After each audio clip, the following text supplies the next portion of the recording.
Welcome back. Well, today I am joined by Constance Sorenson, who is here on behalf of her brand new show called CJ's Chatbox. Well, Constance, thank you for joining us. Thanks. It's good to be here.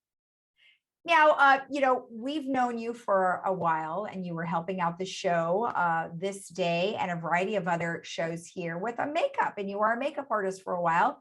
And then Yes. you were a band manager and now a talk show host. So just if you wouldn't mind, give us just a brief description of you and how long you've lived here.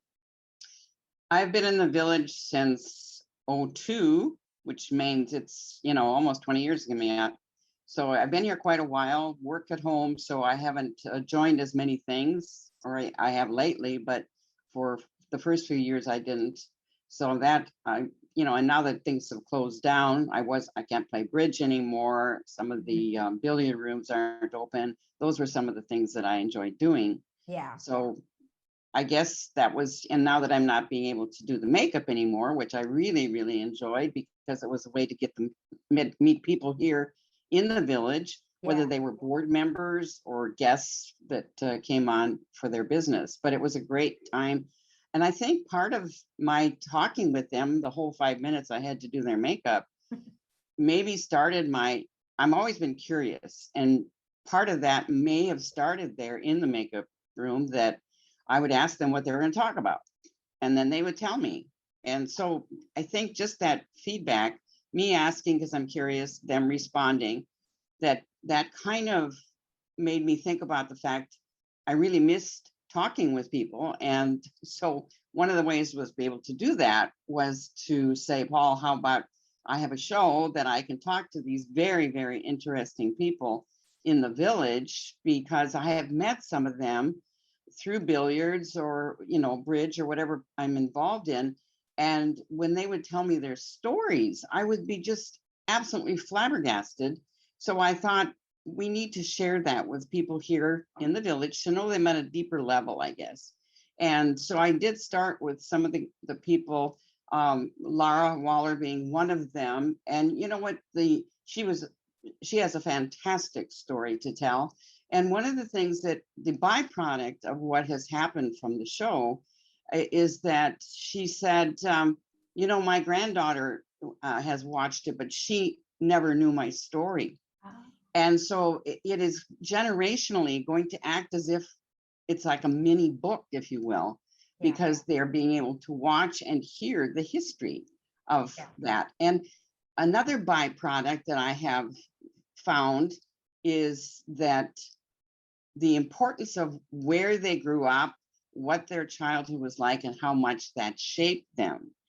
That when I spoke with Rabbi Blue about his beginnings, picking cotton in Tucson and then moving to San Bernardino, and then being in a small band and running into Lou Rawls, and Rawls saying, why don't you come visit sometime and show me your music? And the persistence of Blue taking a bus from San Bernardino to LA 4 days in a row in order to see and meet this man. And the next thing you knew, he was hired by them and he served playing the bass with Lou Rawls for 7 years. For some reason as a kid, that music, the mariachi stuff, and the Navajo chants, the powwows, those chants always spoke to my heart. I didn't quite understand why. It brought such an interest in me, but now I know why. Yeah. I know now that I'm older, why, because a lot of that is so inclusive to a lot of the praises of the hymns to the Most High. So, and so by me being young like that and not understanding it, just gravitating toward it, and then when I started to growing up and learning instruments, I started incorporating that kind of spirit because it was in me to do. Look at that. And that whole persistence that he had by just showing up. He has tremendous musical talent, and that was, again, a God-given thing. He said, I didn't even know I had that inside me, but it came out when I picked up a guitar. And when I interviewed Joey Sims to find out how is she such a funny lady, and meeting through her, of course, her family. Her father was a stunt driver. And so she lives on the edge all the time. She's a risk taker. Yeah. And then when she was looking through some of her, items and memorabilia, she was very taken with, she said, I forgot how funny my mom was. Yeah. And that was really, for her, a tender moment. And then my latest gal that I just met, she's moved just recently into the village. And I met with her for like an hour, which is how I normally do that. I find out who has a story, and then I meet with them for about an hour and just talk to them, take a couple of notes maybe. But what happens also is that as they're telling me their story, I'm very visual. So as they're telling me the story, and I don't care if it's in Russia or if it's in, Tucson, that my mind sees that background. And so I'm kind of taking that journey with them. Mhm. So in meeting Bonnie Garrett McKibben, who's, like I said, brand new, my heaven's sakes, where do you get the strength to leave home at the age of 14 and survive? And because of her love for music, it was so strong that she could overcome anything to pursue that. And it's almost like, and when you hear, again, Laura Waller just stands out because of the fact that she's like 3 years old running for their lives in Russia from the war, and literally living on a train for most of her early, she didn't go to school till she was in 6th grade. But her, again, learning to read by her grandfather giving a newspaper as they were sleeping in a barn, all those kinds of things, you can see how she became this great, strong, successful person. Right. And then, immigrating to the United States, not speaking any English, she took 3 freeways, driving in a car to get to work in LA as a fashion designer. Yeah. I wouldn't drive 3 freeways now to get anywhere. Well, and I speak English. Yeah, now versus then is a far cry from the traffic standpoint. Well, it sounds like you've really been able to dive in and really understand folks. And I do love the fact that you're telling stories, because that's something I think that's really been lost, over time, especially I'm finding with families that, all of our photos are now trapped in our phones. We don't print them anymore, and we don't look at them in a book. So that's something that's lost. And then, like you said, how is anyone going to know the history if, number one, you're not getting together every Christmas and Thanksgiving and telling those stories? And I think that's certainly a lost situation. So I love the fact that you're diving in and helping people realize that, hey, there's a lot more to my grandma or grandpa than I ever knew. So I love that. Now tell me, when does the show air? It airs on Wednesdays at 10:30 and Sundays at 3:30. Okay. And this is the other reason that this is, again, the pandemic can bring about some good things, that I couldn't come to the studio to interview them, and I didn't want to do it on Zoom. So therefore we did it on location. And the at ease feeling when you're in their surroundings. Sometimes we did it at Clubhouse 19 or out in the, with Blue, I did it out in the yard at Clubhouse 2. It makes them relax. And also, of course, the big thing, I would have not been able to do any of this if it wasn't for Carmen Picella. Carmen used his iPhone, as unintimidating as that is, because you get talking to the person and you're caught up in your conversation. Yes. And he's walking around with this little iPhone, taking the pictures and recording the show. And we've got mics on so they can hear us. And without that, I would not have been able to do any of them. He has been just rock solid in this. He edits that. And the other beautiful thing is, and that's why he says, he gives me compliments, because he said, you're really good at this, because we only do one take. We never have to retake anything. So his editing is only when we've gone over the 28 minutes that we're allowed.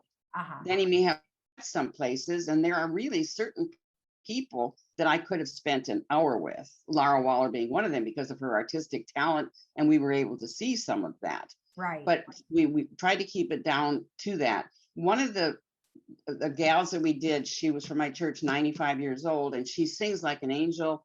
At the age of 93, she sang Mother Abbess from Sound of Music, and she brought down the house. I mean, she hit every high note from Climb Every Mountain. And so we wanted to tape her in April, which we did, because she was 95, and then we showed it in May, and she passed away in May. Oh. And so it was timely that he got to see it. But not only that, at her funeral, her relatives from Indiana and Ohio, wherever they were back in the Midwest, were so absolutely honored that we had done that for her. Because I don't even know how many recordings of her. She would sing at church at least once a month, and she'd get her walker and walk up to the lectern, leave the walker there, and then sing out of just unbelievable, Swinging with the Saints. I mean, that was one of my favorites. But she would do this all the time, and she's been in the village. She lived here for 32 years. Her and her husband, she said, we sang at all the clubs. We were called the Peter, Paul, and Mary of Leisure World. And so she had been here a long time. She I said, how do you keep your voice so beautiful? And she said, you have to use it or you will lose it. That's right. You have to sing a lot, practice. Yeah. So those are just the byproducts that I had no idea would come from this. That's great. Because I'm enjoying myself and I'm enjoying meeting these people. It's fun, isn't it? Is that they're surprised. I think some of them are they're kind of surprised. You want to interview me? I don't even think my life was that interesting. And then when I start to ask the questions, and again, I tell them right up front when I'm interviewing them before we're taping, I said, if I ask you something that you don't feel comfortable in answering, or it's too private, just don't answer it, or just say, I prefer not to answer that. That has never happened. Good. That has never happened. And I think part of that, again, we're together. There's a trust that comes without even realizing how much we share things that first hour that I probably don't share with the average person. Right. And I've only known this person for about an hour. Well, right. But you know what? That also is a testament to you as an interviewer, because you're able to make them feel comfortable and trusting, and that's really a really great skill for you, Constance. So that's awesome.